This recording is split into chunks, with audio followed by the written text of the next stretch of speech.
नमस्कार, स्वागत है आपका। मैं हूं आपके साथ अनंत त्यागी और आप देखना शुरू कर चुके हैं फाइनल प्राइम टाइम, जिसमें बताएंगे आपको आज के आखिर देश दुनिया में आज क्या हुआ। आज आपको बताएंगे बनारस से गंगा नदी में दुनिया के सबसे लंबी क्रूज सेवा कब से शुरू होने वाली है, उसकी खासियत क्या है। बताएंगे आखिर क्यों हज यात्रा के लिए सरकार ने वीआईपी कोटे को खत्म किया। साथ ही बताएंगे कि आखिर अमेरिका में क्यों अचानक सारी हवाई सेवाएं ठप हो गई। क्या कोई साइबर अटैक था? लेकिन इस वक्त बात कर्णप्रयाग की, जहां जोशीमठ जैसे खतरे की घंटी बजी।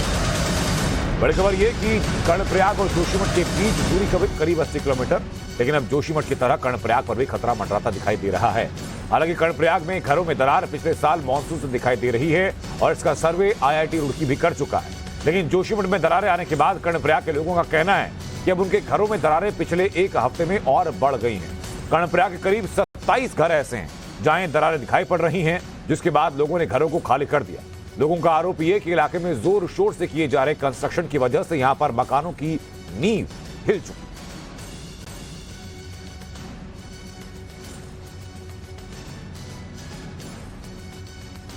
है कि पहाड़ों में चमोली के जोशीमठ में आई दरार और मौजूदा आपदा के बाद कर्णप्रयाग पर भी लोगों का ध्यान है। कर्णप्रयाग चमोली जिले में ही आता है, लेकिन वहां के बहुगुणा गांव में हम यहां पर हैं और यहां पर भी पिछले कई सालों से लगातार दरारें जो हैं मकानों में आ रही हैं। यहाँ नीचे अगर हम बात करें तो ये 5 प्रयागों में से एक उत्तराखंड के है, जहां पर अलकनंदा और पिंडरा नदी जो है उसका जो संगम है वो होता है। और इसके साथ में यहाँ पर एक सब्जी मंडी जो है वो बनाई गई और लोगों का आरोप है कि जब से सब्जी मंडी बनाने का काम हुआ उसके बाद से ये पूरा जो हिस्सा है जहाँ पर 30, 40, 50 मकान हैं वो झुकना शुरू हुए और उनमें इस तरह की दरारें जो हैं नजर आने लगी। और ये दरारें जो हैं अब लगातार इन सभी घरों में, सभी कमरों में नजर आ रही है। ये दरारें देखिए, यहाँ दरारें हैं और लोगों ने यहाँ पर भी लोगों ने अपने घर जो हैं छोड़ दिए हैं, अपने मकान छोड़ दिए हैं। लोगों की मकानों में दरार बहुत ज़्यादा है और मकान एक तरफ जो हैं वो काफ़ी ज़्यादा झुके हुए हैं। यहाँ देखिए टूट है, यहाँ मकान है, ये देखिए यहाँ सब ये दरारें जो हैं ये लगातार ये दरारें इस तरह से और चीज़ें जो हैं टूट रही हैं। फर्श जो हैं टूटे हुए हैं पूरी तरह से। ये मंडी में हजारों पेड़ थे, इन्होंने सब वो पेड़ काट करके और डे नाइट जो इस पे JCB लगी उसके वाइब्रेशन से हमारा मकान उसी समय हिल गया था। दरारें बढ़ी है, एक हफ्ते में तो दरार और बढ़ी है। अच्छा। हाँ, जिससे हमने ये मकान खाली कर दिया है। और जिस बात की बार बार बात हो रही है कि पहाड़ों में, खास करके हिमालय के इन पहाड़ों की जो बियरिंग कैपेसिटी है, कोई भी कस्बा बसाते हुए वहां पर किस तरह का निर्माण होना चाहिए, कितने वजन का निर्माण होना चाहिए, कितनी आबादी बसनी चाहिए, इन सब को जो है ध्यान में नहीं रख के तमाम ज्यादा ओवर कंस्ट्रक्शन हुआ, जिसका नतीजा पहाड़ के कई जगहों पर लोगों को देखने को मिल रहा है। जिस पहाड़ के स्लोप पर ये बसा हुआ है, ऐसे में इन घरों पे जो ये नुकसान हो रहा है, इसकी वजह से इन घरों में भी भू धसाव का जो डर है वो पैदा होने लगा है। हमारे साथ कमला देवी जी हैं जो कि रहती हैं और सर्वे की टीम तहसीलदार की आज पहुंची हुई थी। कमला जी बताइए, कब से ये दरारें आना शुरू हुई हैं और क्या दरारें बढ़ भी रही हैं? ये बढ़ती जा रही हैं दरारें, ये बरसात से शुरू हुई हैं, अब बढ़ रही हैं। तो अब क्या डर लग रहा है कि ये बैठ सकती है धरती है? हाँ, बैठ तो रही है, ये बैठ भी सकती है, अंदर भी बैठ रहा है। अच्छा। हाँ, कमरे अंदर पे भी बैठ रहे हैं। जो हमारा मानसून काल था तब से लेकर के अब तक यहाँ पर जो है विशेष करके CMP बैंड, बहुगुणा नगर और ITI कॉलोनी में मेजर इफेक्ट्स देखने को मिला। यहाँ पर लगभग 27 मकान ऐसे थे जिनमें मेजर क्रैक्स है और कुछ मकान इसमें से अब रहने लायक नहीं रह गए हैं। प्रशासन अपनी तरफ से पूरी कार्रवाई कर रहा है और लोगों के मकानों का मुआयना हो रहा है और जो भी लोगों को जहां भी बसाने की जो भी प्रक्रिया होगी उन्हें उनकी क्षमता के हिसाब से प्रशासन अपनी तरफ से पूरी तैयारियां करने में लगा हुआ है। तो जोशीमठ में इन लोगों के घर खतरनाक घोषित हो चुके हैं और उन्हें गिराया जाना। उत्तराखंड सरकार उन्हें 1.5 लाख रुपए की फौरी राहत देगी। CM पुष्कर धामी ने इसका ऐलान करते हुए साफ किया कि ये सिर्फ फौरी राहत है और इसके बाद लोगों की जमीन और घरों का आकलन करने के बाद उन्हें मुआवजा दिया जाएगा। हालांकि मुआवजा बद्रीनाथ में दिए गए मुआवजे के तर्ज पर होगा या नहीं, इस सरकार ने साफ नहीं किया। सरकार की तरफ से कमेटी बनाई गई है जिसमें कि सरकार, स्थानीय लोग और राजनीतिक दलों के प्रतिनिधि मौजूद हैं। ये कमेटी मंथन के बाद बेहतर पुनर्वास के पैकेज की सरकार को सिफारिश करेगी। जोशीमठ पहुंचे पुष्कर धामी ने लोगों से मुलाकात की और उन्हें मुआवजे को लेकर भरोसा भी दिया।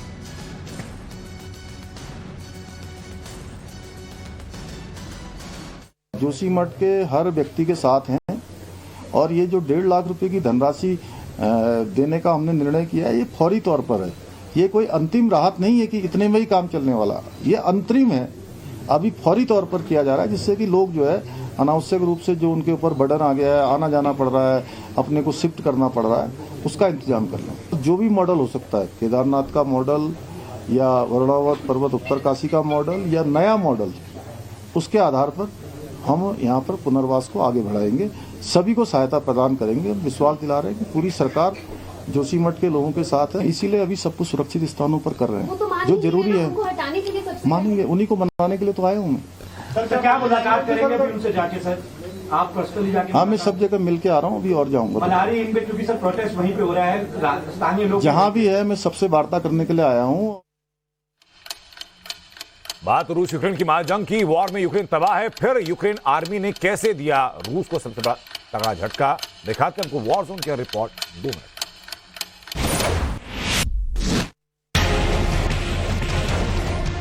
यूक्रेनी सैन्य ठिकानों पर रूसी आर्मी का ताबड़तोड़ हमला जारी है। एक बार फिर यूक्रेन के कई इलाकों में रूस ने भीषण हमला बोला। इस बार रूसी आर्मी ने मिसाइल सिस्टम के जरिए यूक्रेनी सैन्य ठिकानों पर तबाही मचाई। रूसी बलों ने पूर्वी यूक्रेन के बखमुत शहर के आसपास यूक्रेनी ठिकानों के खिलाफ अपनी कार्रवाई तेज कर दी है। यूक्रेन का दावा है कि इन हमलों में मौत और बर्बादी का सिलसिला नए स्तर पर पहुंच गया है। एक तरफ रूसी आर्मी यूक्रेनी सेना पर ताबड़तोड़ हमले कर रही है, तो दूसरी तरफ यूक्रेनी सेना भी रूस पर पलटवार में पीछे नहीं। महाजंग में अब रूस पर यूक्रेनी सेना भारी पड़ती नजर आ रही है। यूक्रेनी सैनिकों ने डोनेट्स्क में रूसी चौकियों को तबाह कर दिया। इस हमले में कई सैनिकों के मारे जाने की खबर है। उधर यूक्रेन का दावा है कि रूस ने बड़ी संख्या में महाजंग में अपने सैनिकों को झोंक दिया है।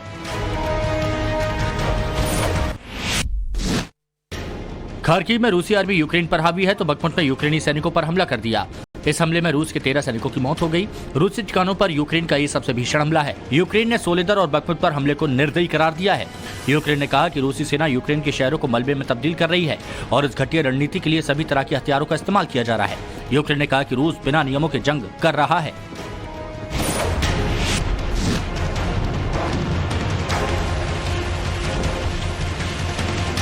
खार्किव में भी रूसी आर्मी यूक्रेनी सेना पर हावी है। एक बार फिर रूस ने खार्किव में पटाखा फैक्ट्री को निशाना बनाया और हमला बोल दिया। खार्किव में पटाखा फैक्ट्री पर रूसी हमले का नया वीडियो आया है। रूस ने करीब 10 महीने पहले यूक्रेन पर हमला किया था और डोनेट्स्क और 3 दूसरे इलाकों को अपने में मिला लिया था, लेकिन अब रूसी सैनिकों को काफी संघर्ष करना पड़ रहा है।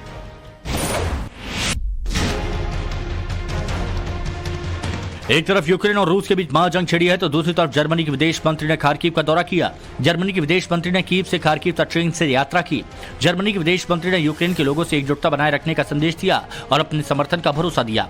बर्लिन इस साल यूक्रेन को करीब 40 मर्डर बख्तरबंद कर्मियों की गाड़ियां और पैट्रियट मिसाइल बैटरी की आपूर्ति करेगा।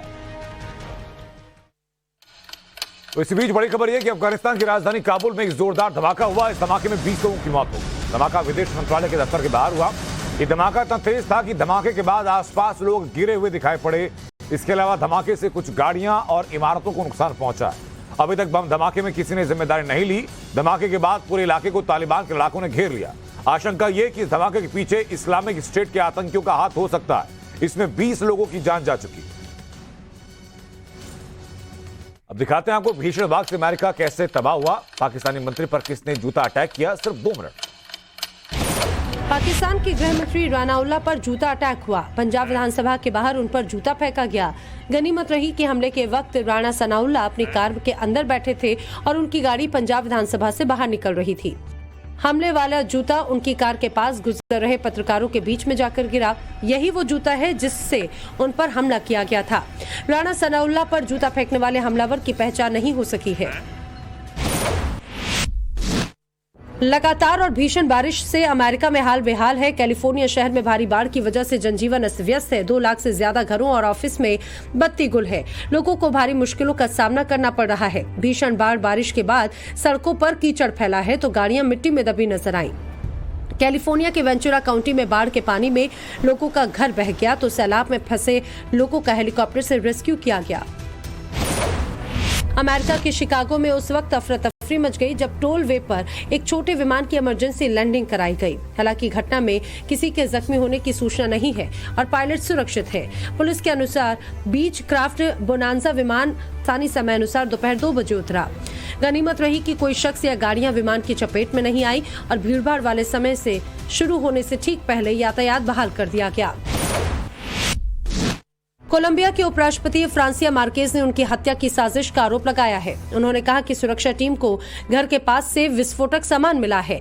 उपराष्ट्रपति फ्रांसिया के मुताबिक उनकी सुरक्षा टीम को दक्षिण पश्चिमी प्रांत काउका में उनके घर की ओर से जाने वाली एक गांव वाले सड़क के बगल में 7 किलो से ज्यादा विस्फोटक दबा हुआ मिला। बम अमोनियम नाइट्रेट, एल्यूमिनियम पाउडर और छर्रे से बना था और विस्फोटक रोधी अधिकारियों ने नियंत्रित विस्फोट कर उसे उड़ा दिया। कनाडा लगातार अपने एयरफोर्स की ताकत को बढ़ाने में जुटा है। कनाडा ने अमेरिका से 88 F-35 लड़ाकू विमान खरीदने की मंजूरी दे दी है। दोनों देशों के बीच $14.2 बिलियन सौदा तय हुआ। ये लड़ाकू विमान कनाडा के डिफेंस सिस्टम को बड़े स्तर पर अपग्रेड करेंगे। फाइटर जेट को अमेरिकी कंपनी लॉकहीड मार्टिन करती है। पिछले 30 सालों में रॉयल कैनेडियन वायुसेना में सबसे बड़ा निवेश है। इंडो पैसिफिक में चीन के बढ़ते दखल के साथ इस परियोजना का महत्व काफी बढ़ गया है। दिल्ली के लोगों पर महंगाई की एक और मार पड़ी है। दिल्ली में सफर करना महंगा हो चुका है। दिल्ली सरकार ने ऑटो टैक्सी किराए में बढ़ोतरी की मंजूरी दी। राजधानी में दिल्ली में अब ऑटो की किराए की शुरुआत 25 रुपए की जगह 30 रुपए से होगी, यानी ऑटो का मीटर 30 रुपए से डाउन होगा। इसके अलावा हर 1 किलोमीटर के लिए 11 रुपए चुकाने होंगे, पहले 9.5 रुपए प्रति किलोमीटर था। इस तरह से नॉन एसी टैक्सी का किराया 40 रुपए से शुरू होगा और अगले हर 1 किलोमीटर के लिए आपको 17 रुपए चुकाने होंगे, जो कि पहले से 20 रुपए से शुरू होगा। सीएनजी के दाम बढ़ने के बाद से लगातार ऑटो टैक्सी यूनियन किराया बढ़ाने की मांग कर रहे थे और अब उनकी सिफारिशों को दिल्ली सरकार के द्वारा मान लिया गया। वहीं बिहार के बक्सर कांड पर सियासी महाभारत दिखाते हैं आपको 2 मिनट में देश की टॉप खबरें। बक्सर झड़प पर बिहार की सियासत भी गर्मा गई। बक्सर से बीजेपी सांसद अश्विनी चौबे ने सीएम नीतीश कुमार पर तीखा हमला किया।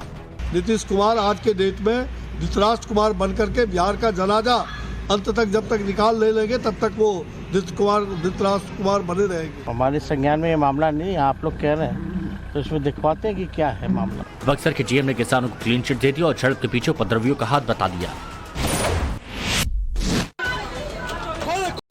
इससे पहले बिहार के बक्सर में जमीन मुआवजे की मांग पर बड़ा बवाल हुआ। उग्र किसानों ने पुलिस की गाड़ियों में तोड़फोड़ और आगजनी की, जिसके जवाब में पुलिस ने हवाई फायरिंग भी की। पुलिस और किसानों के बीच जमकर पत्थरबाजी भी हुई। जमीन अधिग्रहण पर मुआवजे की मांग को लेकर किसानों को गुस्सा भड़क उठा है और वो पिछले 85 दिनों से प्रदर्शन कर रहे हैं। उत्तराखंड के जोशीमठ में मुआवजे को लेकर लोगों ने जमकर प्रदर्शन किया। प्रशासन का बुलडोजर घरों को गिराने पहुंचा तो पीड़ितों ने विरोध शुरू कर दिया। ये डिले क्यों हो रहा है भाई? देखो, हम तो बद्रीनाथ के तर्ज पे सेटलमेंट चाहते हैं। हंगामे के बीच डीएम ने डिमोलिशन पर रोक लगा दी है। आपदा पीड़ित उचित मुआवजे पर अड़े हैं तो चमोली के डीएम ने उनकी मांगों को सरकार के सामने रखने की बात कही है। मोहन भागवत के मुसलमानों वाले बयान पर सियासत गरमाई हुई है। भागवत के बयान पर ओवैसी ने पलटवार किया। वो डायरेक्टली इंसाइट कर रहे हैं कि वायलेंस करो मुसलमानों के खिलाफ। ये सबसे खतरनाक बात उनके इस इंटरव्यू में है। दरअसल आरएसएस प्रमुख मोहन भागवत ने कहा कि भारत में मुसलमानों के लिए डरने की कोई वजह नहीं है, लेकिन उन्हें खुद को सर्वश्रेष्ठ बताने वाली गलत बयानबाजी से परहेज करना होगा। हज में वीआईपी कल्चर को लेकर सरकार ने बड़ा फैसला किया। केंद्र सरकार ने अब हज यात्रा में वीआईपी कल्चर को पूरी तरह से खत्म कर दिया। हज यात्रा के लिए वीआईपी कोटे की आरक्षित सीटों को खत्म कर दिया गया है। भारत के प्रधानमंत्री, राष्ट्रपति, उपराष्ट्रपति, अल्पसंख्यक मंत्री के साथ साथ हज कमेटी को आवंटित सभी वीआईपी कोटों की सीट को खत्म कर दिया गया है। अब सभी आम यात्रियों की ही तरह हज में शामिल होंगे। किसी के लिए कोई खास रिजर्वेशन नहीं है। और अब आपको 2 मिनट में दिखाते हैं सोशल मीडिया पर ट्रेंडिंग होने वाली हर वीडियो। हाल ही में एक और वीडियो सामने आया जिसमें एक टीचर क्लास के अंदर अपने स्टूडेंट्स के सामने डांस कर रही हैं। क्लास के अंदर लगी बेंच पर स्टूडेंट्स बैठे हुए नजर आ रहे हैं, जो कि सर पर सांता क्लॉज की कैप पहने हुए नजर आते हैं, जिसे देख अंदाजा लगाया जा सकता है कि ये वीडियो क्रिसमस सेलिब्रेशन के टाइम का है। टीचर के डांस के इस वीडियो को सोशल मीडिया पर काफी देखा जा रहा है। छत्तीसगढ़ के रायपुर में सड़क किनारे जुम्बा डांस कर रहे शख्स का नाम संजय शर्मा है, जो छत्तीसगढ़ पुलिस में एआईजी हैं। संजय शर्मा का ये डांस वीडियो इन दिनों काफी वायरल हो रहा है। अफसर के मूव्स लोगों को फिटनेस के प्रति इंस्पायर कर रहे हैं। एआईजी औरों को भी जुम्बा सिखाते हुए दिख रहे हैं।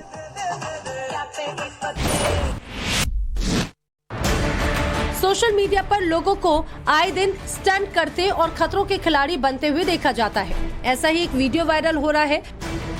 वीडियो में एक शख्स मेले में बड़े वाले झूले पर स्टंट करता हुआ नजर आ रहा है। इस दौरान वो शख्स जोश में आते ही अपने हाथों को ऊपर उठाते हुए एक झूले के एक हिस्से को हाथों से पकड़ लेता है और तेजी से हवा में ऊपर की ओर चला जाता है। शख्स की एक गलती उसकी जान ले सकती है।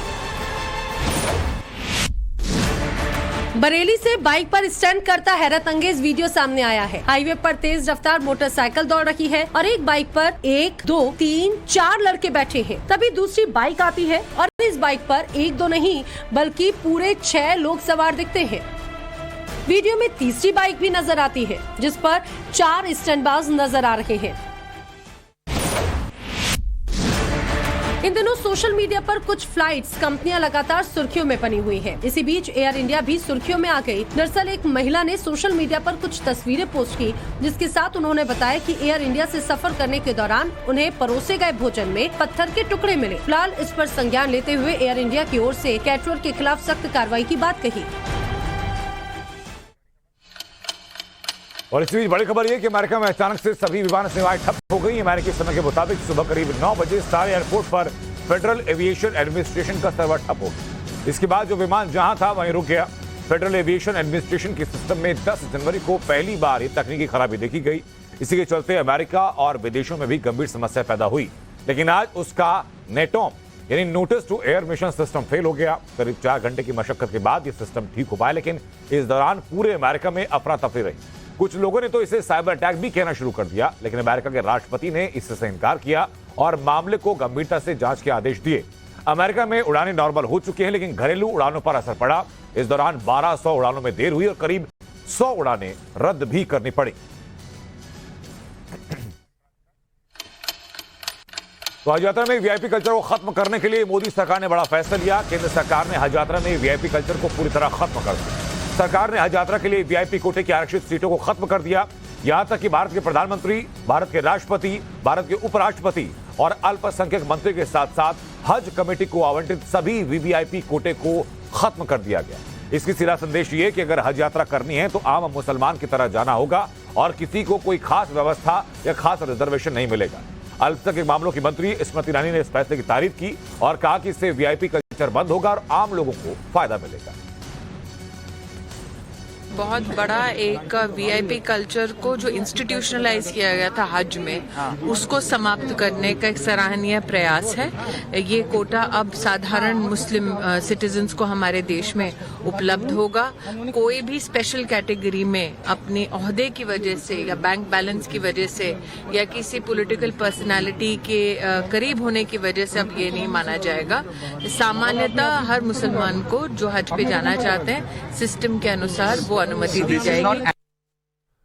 तो फिल्म RRR का नाटो गाना था क्यों छाया। अनुष्का शर्मा ने बेटी वामिका के बर्थडे पर क्या खास पोस्ट किया, दिखाते हैं।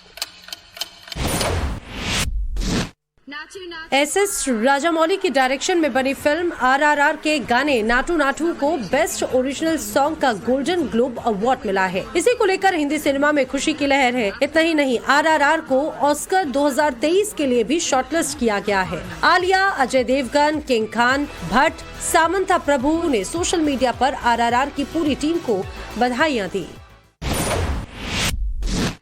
हिंदी सिनेमा की मशहूर एक्ट्रेस अनुष्का शर्मा लंबे वक्त से फिल्मी दुनिया से दूर हैं, लेकिन सोशल मीडिया पर अनुष्का काफी एक्टिव रहती हैं। अनुष्का शर्मा आज अपनी बेटी वामिका कोहली का दूसरा जन्मदिन मना रही हैं। बेटी के बर्थडे के मौके पर अनुष्का शर्मा और वामिका की लेटेस्ट तस्वीर सामने आई है, जिसमें एक्ट्रेस अपनी बेटी पर प्यार लुटाते हुए नजर आ रही है। माँ बेटी की ये शानदार फोटो फैंस को काफी पसंद आ रही है। वहीं देश की आजादी पर लिखी संजीव सान्याल की किताब का आज केंद्रीय गृहमंत्री अमित शाह ने विमोचन किया।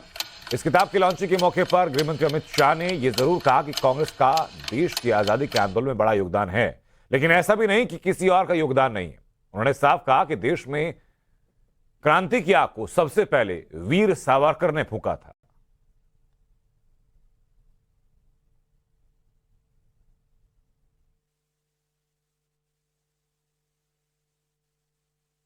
जिस देश की नई पीढ़ी को और इवन वर्तमान पीढ़ी को अपनी विरासत पर गर्व नहीं होता है, वो कभी भी अपने देश को महान नहीं बना सकते हैं। और गुलामी के काल में प्रस्तापित हुई परंपराएं, मान्यताएं और सोच को जो लेकर चलते हैं वो शायद राजनीतिक रूप से तो गुलामी से मुक्त हो सकते हैं, परंतु देश की सोच को गुलामी से मुक्त नहीं कर सकते। ये जो मोदी जी ने कहा गुलामी की निशानी से मुक्ति, इसमें सबसे बड़ा अगर कोई क्षेत्र में काम करने का जरूरियात मैं देखता हूं तो हमारे इतिहास के लेखन और इतिहास के अर्थघटन दोनों को गुलामी की सोच से मुक्ति दिलाने की जरूरत है। ये प्रयास सबसे पहले एक भी शब्द बोले बगैर वीर सावरकर ने किया था। पूरी दुनिया, पूरा देश और अच्छे अच्छे देशभक्त सन 57 की क्रांति को गदर के नाम से जानते थे। पहली बार वीर सावरकर ने पहला स्वातंत्र संग्राम, पहला स्वातंत्र समर 1857 की क्रांति करा।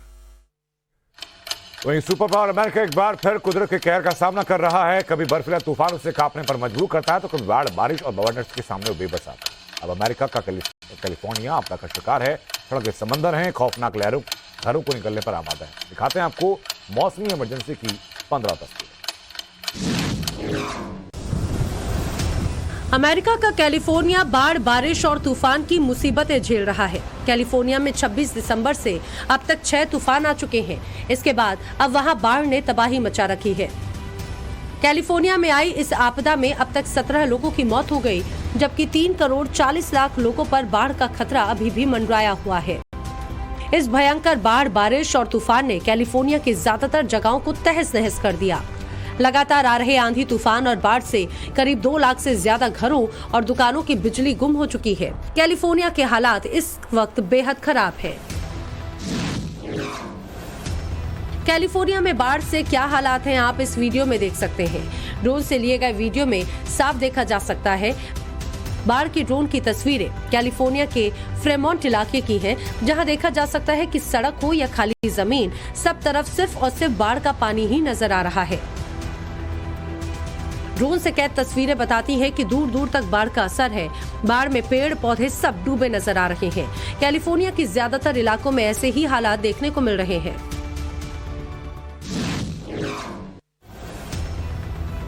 लगता है कि अमेरिका को कुदरत की नजर लग गई है। पहले बर्फबारी, बारिश, तूफान और अब बाढ़।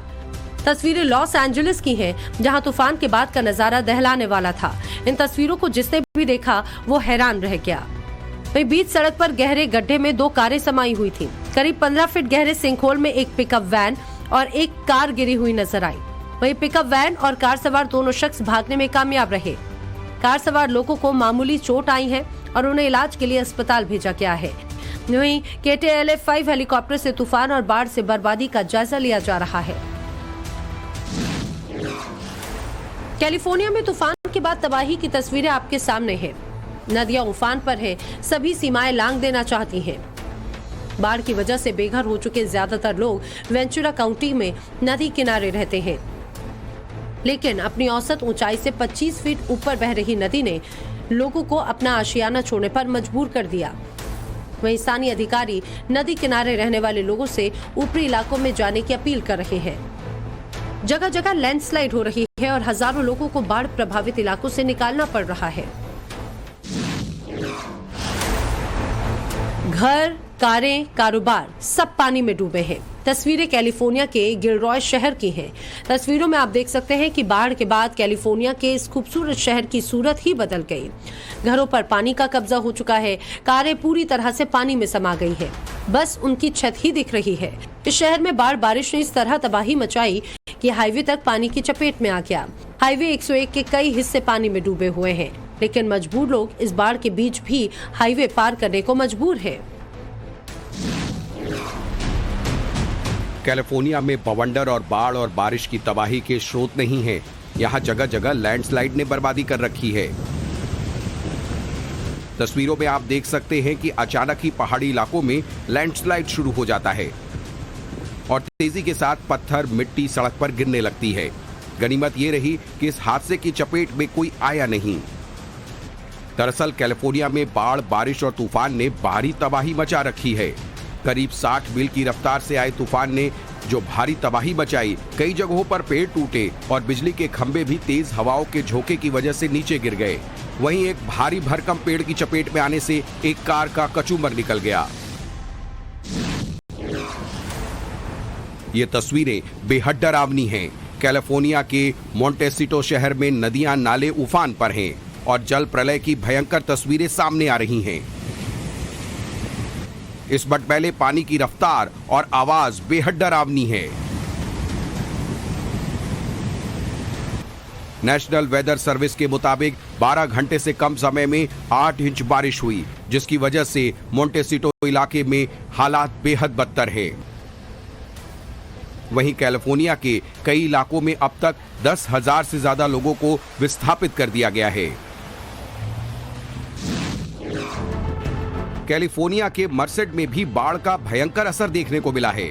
वीडियो में देखा जा सकता है कैसे बाढ़ ने घरों को अपने आगोश में ले लिया।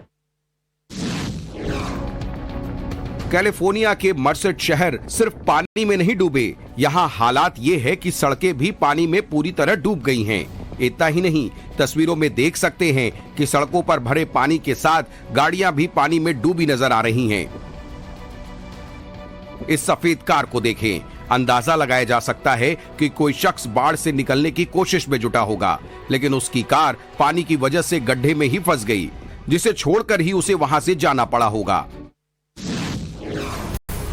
कैलिफोर्निया के सांता बारबरा इलाके का भी बाढ़ ने बुरा हाल किया है। यहाँ बाढ़ का पानी नालों में आने से तेजी से उफान के साथ बह रहा है।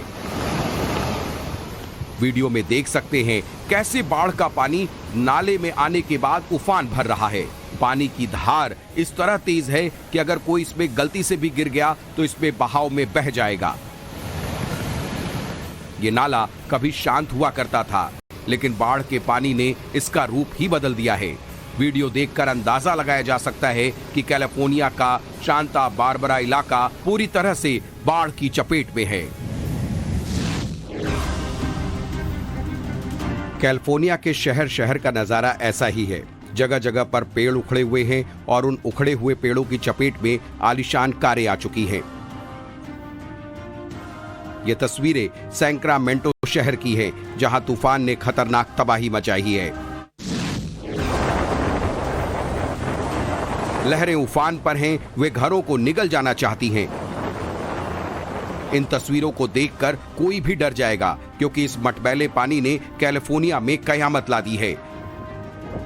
घरों में पानी घुस चुका है, बस डूबना बाकी है। अगर इसी रफ्तार से पानी शहरी इलाकों में घुसता रहा तो वो वक्त भी दूर नहीं। तस्वीरें सांता क्रूज इलाके की हैं, जहां बाढ़ का पानी घरों में घुस गया है। पानी का फ्लो इतना तेज है कि घरों को तेजी के साथ इसमें डुबाता जा रहा है।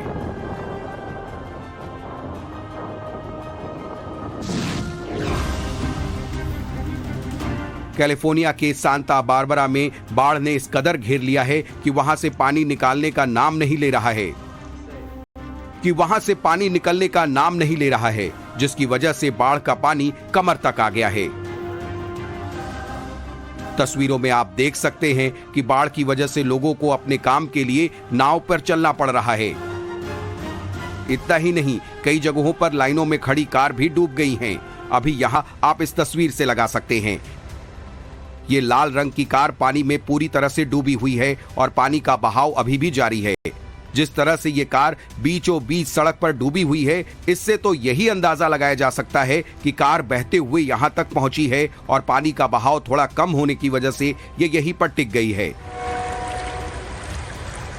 सिर्फ लाल कार ही नहीं, उसके आसपास की कारें भी पानी में डूबी नजर आ रही हैं। इतना ही नहीं, यहाँ के घरों में भी बाढ़ का पानी घुसा हुआ है। घर के अंदर का हाल ये है कि हर कमरे में पानी भरा हुआ है।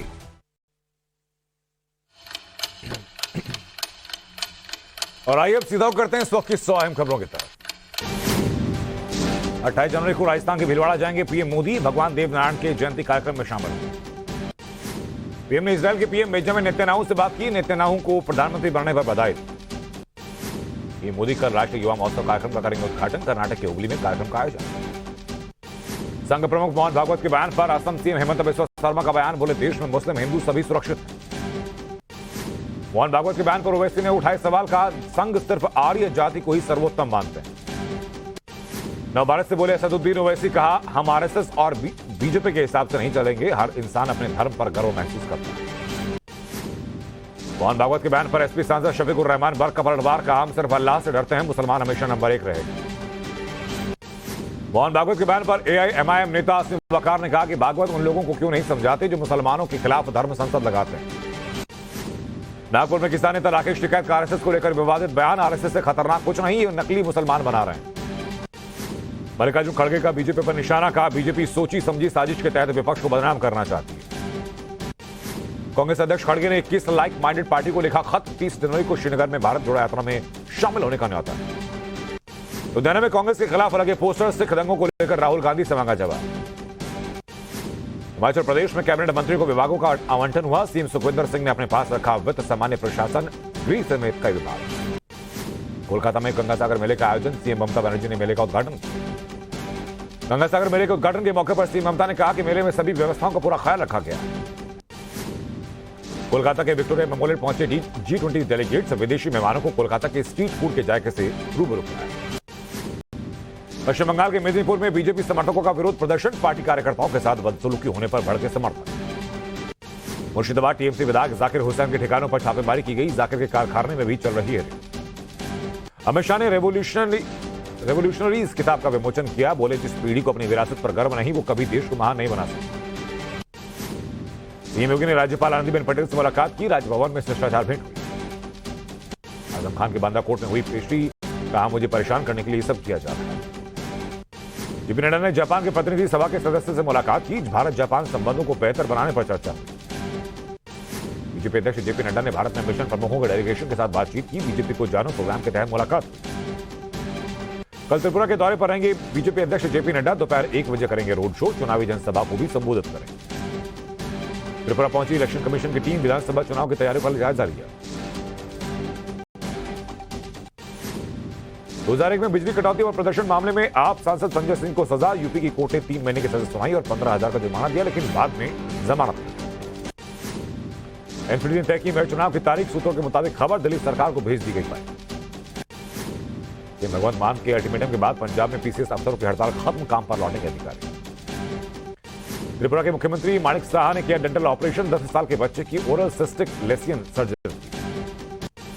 मुंबई के महाविकास अघाड़ी के नेताओं की बैठक हुई, मीटिंग में 30 जनवरी को 5 सीटों पर होने वाले पार्षद चुनाव पर चर्चा हुई। जोशीमठ में होटल मालिकों को मार्केट रेट के हिसाब से मुआवजा देगी सरकार, होटल मालिकों और सरकारी अधिकारियों के बीच बैठक में लिया गया फैसला। जोशीमठ में शुरू हुई होटलों को गिराने की प्रक्रिया, दरार की वजह से डेंजर जोन में है होटल। जोशीमठ के प्रभावितों को 1.5 लाख की अंतरिम मदद, सीएम धामी ने ट्वीट कर जानकारी। एक बार फिर जोशीमठ पहुंचे सीएम धामी, डेंजर जोन में रह रहे लोगों से मुलाकात की। गृहमंत्री अमित शाह ने सीएम धामी से फोन पर बात की, जोशीमठ के हालात पर जानकारी दी। जोशीमठ मामले पर बीजेपी अध्यक्ष जेपी नड्डा ने सीएम धामी से बातचीत की, हर संभव मदद का भरोसा दिया। बिहार के बक्सर में बवाल, मुआवजे की मांग को लेकर किसानों का उग्र प्रदर्शन। पुलिस ने घर के अंदर घुसकर किसानों को पीटा, महिलाओं को भी पुलिस ने नहीं बख्शा। 85 दिनों से विरोध प्रदर्शन कर रहे किसान थर्मल पावर प्लांट के लिए जमीन अधिग्रहण पर भड़के हैं, गुस्सा। बक्सर झड़प पर डीएम ने किसानों को दी क्लीन चिट, कहा हिंसा के पीछे उपद्रवियों का हाथ। बक्सर से बीजेपी सांसद अश्विनी चौबे का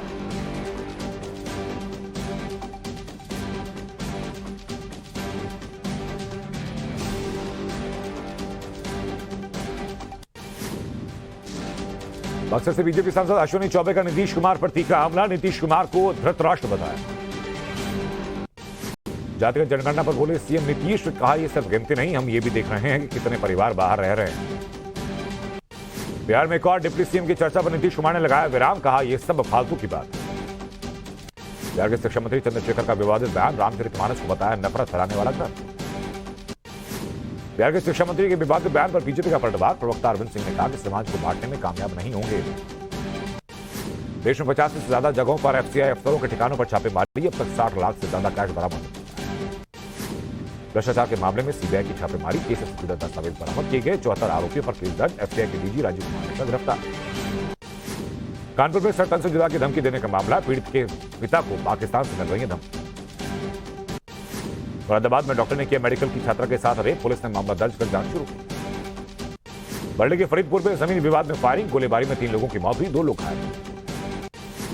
बुलंदशहर में गंगा नदी में फिसलने से एक महिला की मौत हुई। नदी का रेत इकट्ठा करने के दौरान हादसा। वाराणसी के चेतगंज इलाके में बंद कमरे में मिला पति पत्नी का शव। पुलिस ने शव को कब्जे में लेकर जांच शुरू की। नाड़ा में पति ने की पत्नी की हत्या। पुलिस ने 7 दिन बाद घर से बरामद किया शव। दिल्ली दंगों के आरोपी ताहिर हुसैन पर कड़कड़ुमा कोर्ट ने तय किया आरोप। कहा दंगों के लिए पैसे का किया गया इस्तेमाल। एयर इंडिया बदसलूकी मामले में आरोपी शंकर मिश्रा की जमानत खारिज हुई। 6 जनवरी को हुई थी गिरफ्तार। दिल्ली में ऑटो टैक्सी का किराया बढ़ा। सीएनजी के दाम बढ़ने के चलते फैसला लिया गया। ऑटो किराया 25 की जगह 30 रुपए से शुरू। भोपाल में कड़ी सेना का ऑपरेशन आंदोलन खत्म हुआ। सरकार ने मांगों पर विचार करने का आश्वासन। राजकोट में बदमाशों ने 2 युवकों को चाकू मारकर घायल किया। सीसीटीवी में कैद हुई पूरी घटना। गुजरात के भरूच में एक कंपनी में लगी भीषण आग। आसपास की कंपनी भी आग की चपेट में आई। हादसे की वजह साफ। दाऊद में छापेमारी करने गई विजिलेंस टीम पर हमला। पुलिस ने जवाब में फायरिंग की। 23 लोगों के खिलाफ दर्ज किया गया मामला।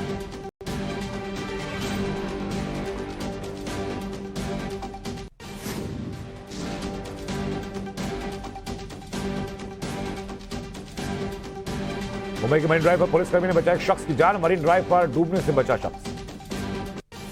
मालदा के प्राइमरी स्कूल में मिड डे मील में निकला हुआ मरा हुआ चूहा और छिपकली। स्थानीय लोगों ने जमकर हंगामा किया। उदयपुर में इलेक्ट्रिक कार शुरू में लगी आग। फायर ब्रिगेड ने आग पर काबू पाया। जालंधर के कोटक महिंद्रा बैंक में लूट की वारदात। बदमाशों ने हवाई फायरिंग करके 9 लाख रुपए की लूट को अंजाम दिया। बेंगलुरु में मेट्रो पिलर गिरने के मामले में अधिकारियों पर गिरी गाज। Deputy chief engineer, executive engineer और साइट इंजीनियर को बर्खास्त किया। विशाखापट्टनम में वंदे भारत ट्रेन का पथराव। कोच का शीशा टूटा। पीएम मोदी ने 19 जनवरी को दिखाई हरी झंडी। बेंगलुरु पुलिस ने गांजा के तस्करी के आरोप में 10 लोगों को गिरफ्तार किया। डॉक्टर्स के साथ मेडिकल छात्रों की गिरफ्तारी। चाईबासा में नक्सलियों के साथ मुठभेड़ के दौरान आईडी विस्फोट। धमाके में सीआरपीएफ के 5 जवान घायल। 4 जवानों को एयरलिफ्ट किया गया। मोहाली में शिक्षकों का प्रदर्शन। स्थायी नौकरी की मांग को लेकर प्रदर्शन कर रहे फिजिकल एजुकेशन के शिक्षक। देहरादून में साइबर फ्रॉड करने वालों पर पुलिस का एक्शन। नकली नोन ऐप बनाकर लोगों से कर रहे थे ठगी। एसटीएफ ने आरोपियों को गिरफ्तार किया। जम्मू कश्मीर के बुनियर में बर्फ में फंसी गर्भवती महिला। भारतीय सेना के जवानों ने बाहर निकाला। जम्मू कश्मीर के शोपियां में भारी बर्फबारी। तापमान में दर्ज की गई गिरावट। शिमला में 3 दिनों से हो रही बर्फबारी। लगातार बर्फबारी की वजह से लोगों को हो रही है परेशानी।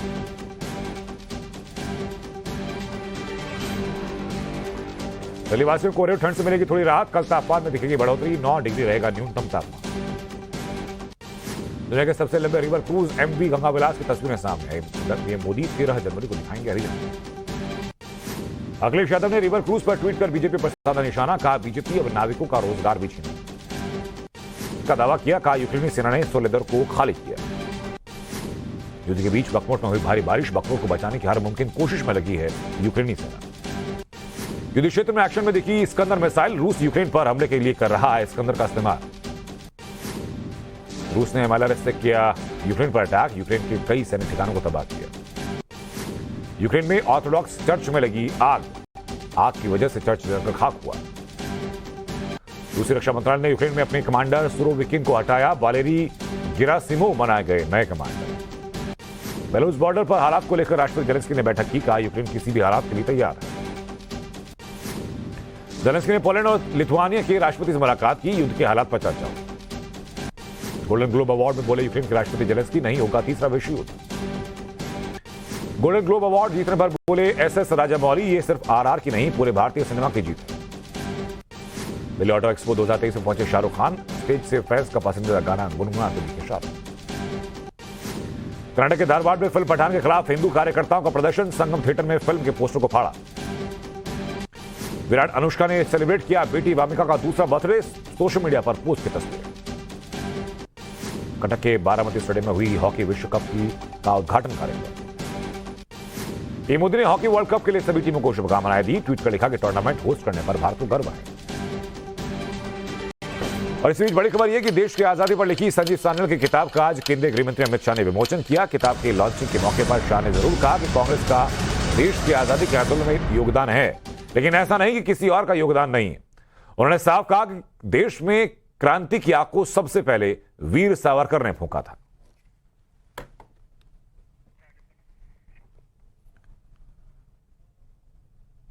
गृहमंत्री अमित शाह ने यह भी कहा कि जो अपने इतिहास पर गर्व नहीं करता, जो अपने इतिहास से नहीं सीखता, वो एक महान देश के योगदान में भागीदार नहीं हो सकता। लेखक संजीव सान्याल की किताब के विमोचन के मौके पर गृहमंत्री अमित शाह ने ये बातें की।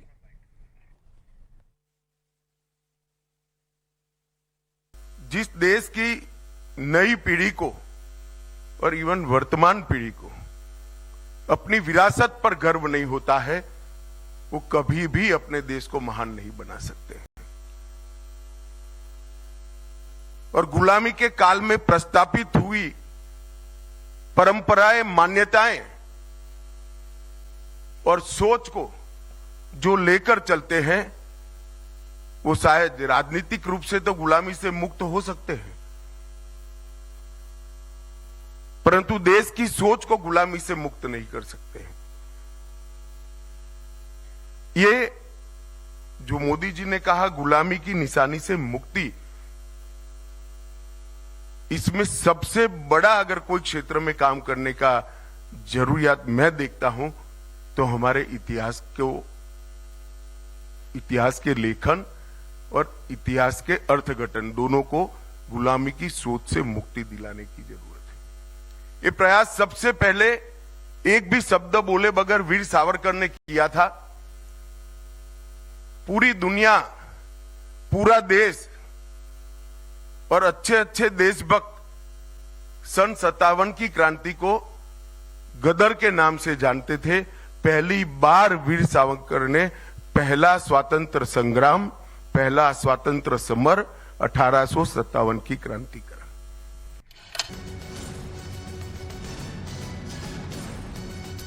एएसआई शंभू दयाल की हत्या के आरोपी अनीस राज का ये सीसीटीवी फुटेज सामने आया था और इस फुटेज के सामने आने के बाद दिल्ली पुलिस की तरफ से एक स्पष्टीकरण भी दिया गया। उन्होंने कहा कि एएसआई का हत्या का आरोपी अनीस राज है, लेकिन अनीस राज का एक कृत्य कोई सांप्रदायिक घटना नहीं है। एएसआई पर हमला कोई सांप्रदायिक घटना नहीं है, ये एक आपराधिक घटना है।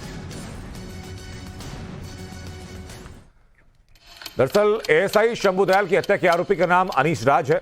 शुरुआती खबर जो आई थी उसमें बताया गया था कि आरोपी का नाम मोहम्मद अनीस है और इसी वजह से गलत नाम चलाया गया। टाइम्स ऑफ नवभारत जिम्मेदार चैनल होने के नाते इस भूल को सुधारता है और सुधारते हुए अपने दर्शकों को बता रहा है कि आरोपी का नाम मोहम्मद अनीस नहीं बल्कि अनीश राज है। तो वहीं देश में गंगा सबसे पवित्र नदी के रूप में जानी जाती है, लेकिन अब गंगा नदी गंगा विलास क्रूज के लिए भी जानी जाएगी। 13 जनवरी से दुनिया के सबसे लंबे रिवर क्रूज यात्रा की शुरुआत होने जा रही है, जो काशी को नई पहचान देगी। 13 जनवरी की शाम गंगा आरती के बाद पीएम मोदी इसे हरी झंडी दिखाएंगे, जिसके बाद ये क्रूज दुनिया के सबसे लंबे सफर पर निकलेगा। इस क्रूज में 5 स्टार होटल की सभी सुविधाएं मिलेंगी। इनमें 18 लग्जरी कमरे हैं, जिसमें 40 मेहमानों के रहने की सुविधाएं हैं। लेकिन पहली यात्रा पर 33 स्विस यात्री जा रहे हैं। बनारस के घाट से शुरू होने वाली यात्रा पटना, कोलकाता और बांग्लादेश की राजधानी ढाका होते हुए असम के डिब्रूगढ़ पर खत्म होगी। इस दौरान ये क्रूज भारत और बांग्लादेश से गुजरने वाली 27 रिवर सिस्टम से गुजरेगा। 50 टूरिस्ट प्लेस पर भी ये क्रूज रुकेगा। इस क्रूज की खासियत बताइए, इसमें कितने जो यात्री होंगे वो होंगे, कितने क्रू मेंबर्स होंगे और इसमें क्या कुछ है? हाँ, इसमें जो है 18 स्वीट्स हैं, तो उसमें अब फिलहाल 36 से ज़्यादा पैसेंजर्स नहीं हो सकते। इस वक्त 31 पैसेंजर्स इसमें ट्रैवल कर रहे हैं और इसमें 40 आदमियों का क्रू है, जो कि इसको चलाने के लिए है, साफ सफाई के लिए है, हाउसकीपिंग के लिए और खाना बनाने के लिए है। सो ऐसी बहुत सी चीज़ें हैं जिससे कि सुविधाओं के लिए है, वो बना हुआ है। तो इस तरह से इसका रेंट वगैरह क्या है, किराया कितना आप लोगों ने रखा है और इस पे कहाँ के अभी जो पहला जो लौट जा रहा है, ये कहाँ के जो पर्यटक हैं वो यहाँ पर आए हैं? ऐसा है कि यहाँ पे जो पर्यटक आए हैं वो सब स्विट्जरलैंड के हैं और 31 वही हैं। इसका जो किराया है वो 25 से 50 हज़ार रुपये पर डे के हिसाब से है, क्योंकि जब हम बांग्लादेश में जाते हैं तो वहाँ खर्चे अलग होते हैं और डॉलर में होते हैं, तो इस वजह से ये कॉस्ट जो है वो वेरिएबल है।